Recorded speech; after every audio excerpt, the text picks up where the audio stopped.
Salut! Le 19 octobre, j'ai fait ma rentrée à l'Institut Transition. J'ai dit que ce serait cool de raconter ce qui s'est passé dans ce premier mois. Uma nuvem azul andando com o tempo, oscilando com o vento, e ninguém sabe, mas ela vem lá de longe de mapa distante. J'avoue que j'étais surtout surexcitée de commencer enfin la formation que j'attendais depuis plusieurs mois. Et en même temps, dans un bout de ma tête, j'appréhendais. Je me demandais est-ce que j'allais réussir à m'intégrer et à créer des liens aussi forts que ceux que j'avais pu avoir dans mon ancien job. Ça m'a fait me questionner. Est-ce que vous vous souvenez de la dernière fois que vous avez fait quelque chose pour la première fois? Ces 2 premiers jours de rentrée, ils nous ont pas mal chahutés. D'un côté, on a eu les témoignages des anciennes promos et d'intervenants du secteur de la transition écologique et solidaire qui nous ont quand même pas mal rassurés. Il y a pas mal de taf, beaucoup de choses à faire et a priori, on trouvera un travail. Mais même si je m'en doutais, ça va pas être facile. Et en même temps, vous me direz, c'est un peu normal, on rentre dans une année de transition où tout bouge. C'est un peu comme si on venait de lâcher l'ancre. On est sur un bateau, on connaît pas l'équipement, le matos, ni même la direction, et on navigue sur une mer plutôt agitée. Donc va falloir avoir le pied marin pour avancer. Mais ce qui est cool, ce qui est hyper rassurant, c'est qu'on a un très bon équipage qui est là pour nous aiguiller, nous accompagner et faire en sorte que à la fin de l'année prochaine, on trouve notre place dans la transition. Après, comme dirait Pocahontas, c'est tout un nouveau monde qu'on a à découvrir. Déjà, c'est un nouveau monde extérieur avec des processus, des structures, des manières de réfléchir que moi je connaissais pas dans mon monde d'avant, d'entreprise. Mais c'est aussi un nouveau monde à l'intérieur de nous, parce que ça remue pas mal de choses. Il y a un exemple qui pour moi est assez frappant, c'est que la question qui peut être un peu innocente ou anodine et qu'on emploie fréquemment lorsqu'on rencontre quelqu'un, de « Et toi, tu fais quoi dans la vie ?»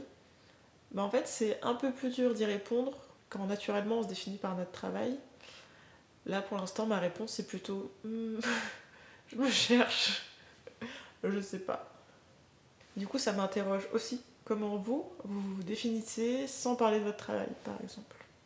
Il y a un autre point que j'essaie vraiment de ne pas négliger, c'est de garder le lien avec ce qu'on pourrait appeler le monde d'avant. Mes amis, mes anciens collègues, ma famille.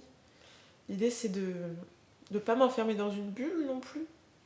Tout le monde il est écolo et tout le monde il est engagé et ça y est, on va changer la société ensemble. Mais de garder un ancrage avec les personnes qui nous ont vu grandir, qui nous côtoient, qui posaient plus de questions, de remettre les choses en perspective. Et je trouve ça hyper important. Et c'est pour ça que j'aime bien cette chaîne YouTube. Je me dis aussi que ça permettra de démystifier mon parcours, mais aussi d'essayer de faire ce lien entre mon nouveau monde et puis celui dans lequel j'ai grandi. J'espère qu'en mettant des mots, des images, et en essayant d'exprimer ce que je vis, ça pourra être plus lisible par les autres. Après, je tiens quand même à préciser que j'ai énormément de chance, en tout cas je trouve, parce que j'ai été hyper soutenue. Déjà quand j'ai lancé cette chaîne YouTube, mon compte Instagram, j'ai eu plus d'encouragement que ce que je pensais. Du coup, c'est vraiment trop cool. Merci beaucoup à tous. J'espère être à la hauteur de vos attentes. Début octobre, je suis allée à un festival écolo qui s'appelle The Greener Festival à Lyon. Et j'étais hyper contente parce qu'il y a 2 de mes amis de Paris qui sont venus. On a pu faire plusieurs ateliers et notamment la fresque des limites planétaires. La fresque, du coup, c'est un atelier, donc c'est pas une conférence descendante où quelqu'un nous présente un sujet. L'idée, c'est de réfléchir ensemble avec des outils, des cartes là pour le coup, et de mieux s'approprier ce sujet qui est assez complexe. Si j'essayais de vous le décrire en quelques mots, limites planétaires, c'est d'identifier les seuils qu'il ne faut pas dépasser pour que l'humain, nous, on continue à vivre dans un écosystème qui soit sûr. Il y a aussi la notion de plancher social. Ce qui veut dire, c'est que pour qu'on puisse garantir en tout cas proposer un accès à l'eau, à une alimentation saine. Il va falloir quand même puiser dans les ressources de la planète. Mais l'idée, c'est vraiment de ne pas franchir certains seuils. Franchir les seuils, ça veut dire du coup mettre en péril l'écosystème dans lequel on vit. Et du coup, ce qui m'intéresse, c'est que ça permet d'avoir une vision globale de toutes les mises en tension qu'on fait, nous, en tant qu'êtres humains, lorsqu'on agit sur la planète. Le climat, c'est une des limites planétaires et c'est celle dont, à mon sens, on entend le plus souvent parler, avec une augmentation de la concentration des gaz à effet de serre dans l'atmosphère qui fait que ça se réchauffe. A priori, vous en avez entendu parler. Une autre limite planétaire dont on entend pas mal parler en ce moment, c'est la biodiversité et les extinctions de plusieurs espèces. Il y a eu la COP16 notamment, il y a quelques semaines. Et donc voilà, donc l'idée c'est d'avoir une vue d'ensemble de toutes les pressions que les humains exercent sur la planète pour vraiment raisonner de manière globale et pas qu'une action dans un domaine puisse en impacter un autre et au final ne pas améliorer le problème. Donc moi je trouve ça hyper cool d'avoir une vision globale comme ça. Ça m'a beaucoup appris. Je vais mettre des infos, des ressources là-dessus en description si ça vous intéresse. Et du coup, même si c'est assez atypique comme activité à faire avec des proches, moi j'ai trouvé ça hyper cool de partager ça avec eux. Et après, bon, je vais pas vous mentir, c'est pas non plus l'éclate totale. Du coup, on est quand même allé voir un spectacle de théâtre d'impro pour équilibrer, on va dire, l'humeur, l'ambiance globale du week-end. Parce que j'avais quand même envie qu'ils reviennent. Et ce premier mois de rentrée était aussi pas mal occupé par mon engagement associatif. Depuis le printemps 2024, j'ai rejoint Kaipacha, une association qui organise des randonnées sur le territoire lyonnais pour faire découvrir des initiatives engagées.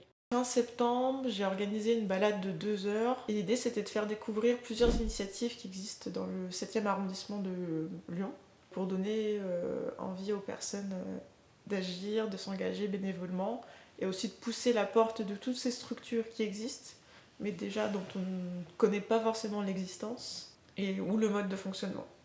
Donc moi j'ai trouvé ça trop cool de l'organiser, de guider, d'échanger avec les participants et avec les structures en elles-mêmes. Du coup j'espère que ça en a inspiré quelques-uns. Donc les semaines j'avais principalement mes cours et après j'avais mon activité associative le week-end ou certains soirs en semaine, notamment parce qu'on a organisé une grande rando le 19 octobre autour de l'agriculture et de l'alimentation. Et l'idée c'était d'aller voir différentes structures et personnes qui sont engagées sur ce thème autour de Lyon et d'aller du coup de la fourche, donc l'agriculture, jusqu'à l'assiette, donc la transformation et la vente de produits. La première personne qu'on a rencontrée c'est Gérard, c'est un maraîcher bio et on s'est pris une petite claque parce qu'il venait d'avoir des grosses inondations à Lyon qui fait que par exemple toute cette salade était submergée et du coup il nous a partagé son quotidien d'agriculteur. Et franchement, c'est pas la grosse rigolade, hein. On a pris une petite claque, mais ça nous a donné d'autant plus envie de le soutenir. Notre deuxième étape, elle était autour des potirons. C'est une structure qui favorise le circuit court et qui permet du coup chaque semaine de récupérer un panier de fruits, de légumes, même d'herbes aromatiques en fonction de la récolte qu'il y a eu.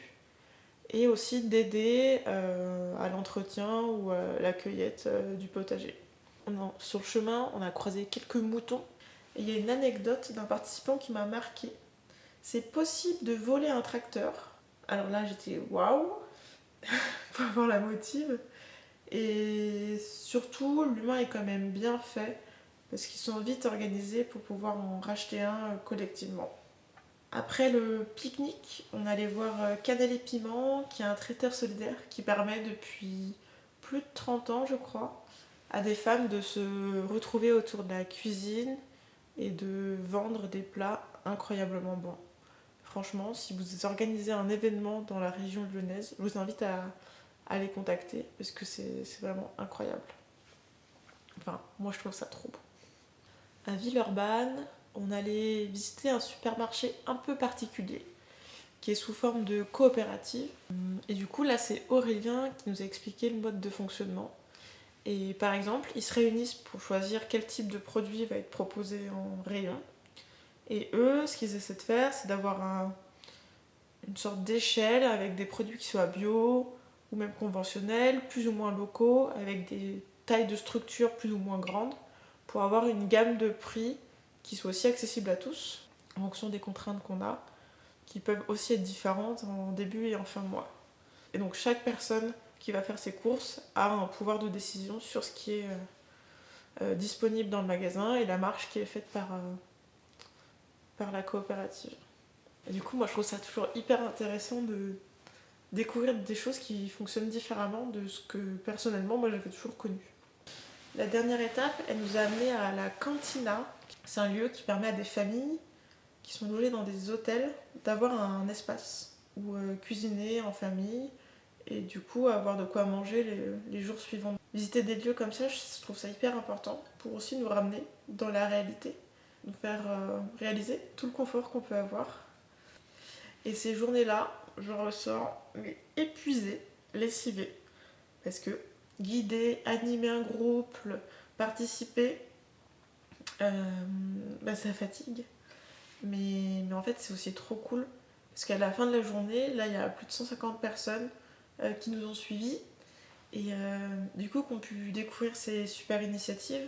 Et ça donne tellement d'espoir et de motivation de se rendre compte qu'il y a des gens qui se bougent, qui agissent concrètement pour proposer des alternatives et montrer qu'il y a d'autres modes de fonctionnement qui sont possibles, qui sont plus respectueux des hommes et de la terre, sur un sujet qui, je pense, nous touche à peu près tous, qui est comment se nourrir. Donc, c'est fou. Je vous disais que j'avais eu des cours, et je me demande si ce serait intéressant de vous partager quelques notions que j'ai bien aimées. Je vais chercher mon cahier. Le 10 octobre, on a eu un cours sur la justice sociale et environnementale. Et je voudrais vous en parler parce que je crois qu'il y a un an, c'est pas quelque chose que j'avais en tête. Moi, je suis rentrée dans ces sujets-là via le prisme climat. Et je faisais pas forcément le lien avec le social, la solidarité. Et je pense que ça fait un peu moins d'un an que j'ai commencé à en entendre parler et à faire les ponts.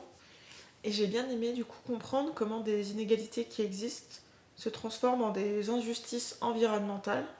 Parce qu'en fait, il y a une décorrélation, un écart entre la responsabilité de ces émissions de gaz à effet de serre, par exemple, et l'impact qu'ils ont. Donc, en fait, ils ont plus d'impact sur les populations les plus précaires, qui sont les plus exposées.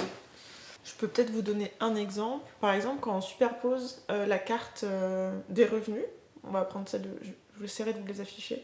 Quand on superpose la carte des revenus, celle de la température en été et du coup de ces îlots de chaleur, celle des pollutions, on se rend compte qu'en fait, les zones où il fait le plus chaud, on a moins d'espaces verts, ce sont aussi les plus pollués et c'est là où on a les revenus les plus faibles. Et aujourd'hui, c'est assez bien documenté. Plus on a de l'argent, plus on est riche, plus on pollue, parce qu'on a les moyens de le faire. Une autre de ces inégalités, c'est celle des efforts consentis. Il y a plusieurs exemples de politiques qui aujourd'hui ne bénéficient pas vraiment aux plus précaires. Par exemple, l'aide à la rénovation énergétique, c'est cool si on est propriétaire. Sinon, bof. La prime à la casse, pareil, c'est bien si on achète une voiture neuve. Évidemment, on n'a pas tous les moyens de le faire. Donc il y a plusieurs inégalités comme ça qu'on a abordées que j'ai trouvées hyper pertinentes. Et du coup, ce cours, il a renforcé mon sentiment que pour être pertinent dans les solutions qu'on propose et la politique qu'on mène, il faut aborder conjointement les questions environnementales, écologiques et celles des inégalités, parce qu'elles sont forcément liées. J'aimerais trop développer plus, mais c'était un cours de 9 heures. On peut difficilement résumer dans un contenu d'une vingtaine de minutes. Mais dites-moi si ça vous intéresse. Et pour finir, j'aimerais vous partager un texte qui m'a beaucoup touchée, que j'ai lu du coup dans l'édito du magazine Agir à Lyon. L'édito, il est écrit par Martin, qui est un des cofondateurs de l'Institut dans lequel je fais ma formation. Je vous lis. Le courage, c'est de s'engager pour une cause, qu'elle soit politique ou personnelle, qui nous dépasse. C'est renoncer par conviction, c'est agir en conscience. On ne s'engage pas parce qu'on souffre, mais parce que l'on voit souffrir. C'est dans notre amour, souvent maladroit, que se trouve notre puissance. Notre dignité humaine réside dans celle des autres, qu'ils soient humains ou non. Partout, il n'y a que 2 chemins pour accomplir notre mouvement d'écologie et de solidarité. Le premier, c'est celui de reconnaître chacun comme auteur ou autrice de son destin, responsable face à lui-même et face au monde. Le second, c'est de croire en chacun, dans sa capacité à agir pour une société meilleure, qui qu'il soit et d'où qu'il vienne. C'est le message que nous devons avoir aujourd'hui, parce que c'est à travers ce message, à la force de nos engagements, que nous mènerons les combats que nos générations ont reçus en héritage. Merci d'avoir écouté jusqu'au bout et à bientôt pour une prochaine vidéo.